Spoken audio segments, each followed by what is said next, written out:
भारत में हम अतिथियों को देवतुल्य मानते हैं और यही भाव कितनी ही बार बोलकर तो कभी लिखकर प्रकट करते हैं। कितनी ही जगहों पर हमें लिखा दिखाई देता है अतिथि देवो भव।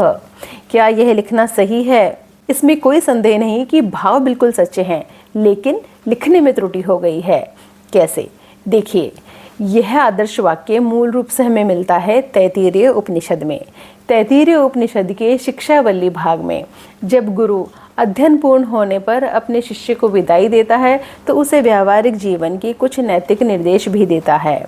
जैसे गुरु तब कहता है, देव पितृ कार्याभ्याम न प्रमदितव्यम, पितृदेवो भव, मातृदेवो भव, आचार्य देवो भव इत्यादि। और जानते हैं वहाँ यह आदर्श वाक्य कैसे लिखा गया है? वहाँ इस तरह से लिखा गया है, अतिथि देवो एक शब्द है और भव दूसरा शब्द है। अब हम कहाँ गलती करते हैं? हम मूल रूप से गलती करते हैं भव में। हम भव को भवः लिख देते हैं। भवः नहीं लिखना है। क्या लिखना है? भव लिखना है।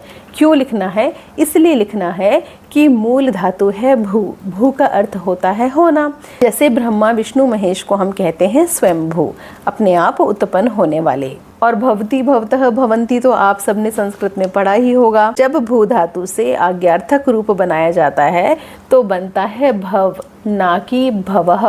भव का अर्थ होता है हो जाओ या हो या बनो।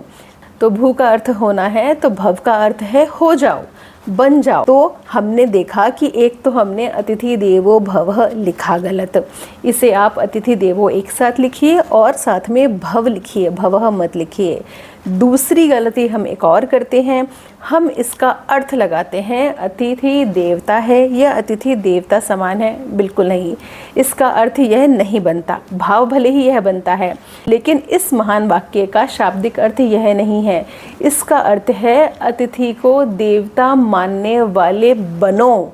भव, तुम बनो, तुम अतिथि को देवता मानने वाले बनो। इसी तरह से मातृदेवो भव, पितृदेवो भव, आचार्य देवो भव, इनका अर्थ है तो माता पिता आचार्य इन सब को देवता मानने वाले बनो। अर्थ वही है कि इन सब का तुम देव रूप में सम्मान करो।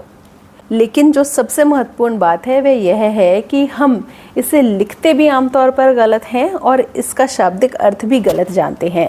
तो यह वीडियो इसलिए बनाया है कि आप इसे शुद्ध रूप में लिख भी सकें और इसका शाब्दिक अर्थ सही सही जान सकें। और जब यह जान गए हैं तो यह भी जान लीजिए कि जब आप किसी को आशीर्वाद देते हैं तो अगर आप इस तरह से बोलते हैं या इस तरह से लिखते हैं कि सौभाग्यवती भवः, चिरंजीवी भवः, आयुष्मान भवः, तो ऐसा ना करें। अभी हमने बात कर ली है कि भवः नहीं होता, होता है भव। तो आप लिखिए और बोलिए सौभाग्यवती भव, चिरंजीवी भव, आयुष्मान भव। और हाँ, हमें यह ज़रूर बताइएगा कि आपको वीडियो कैसा लगा। अगर ये वीडियो आपको काम का लगा है, आपने चैनल अभी तक सब्सक्राइब नहीं किया है, हमसे नहीं जुड़े हैं, तो कृपया चैनल को सब्सक्राइब कर लीजिए। पसंद आया है तो मेरा आपसे अनुरोध रहेगा कि इसे और लोगों के साथ भी साझा कीजिए। धन्यवाद।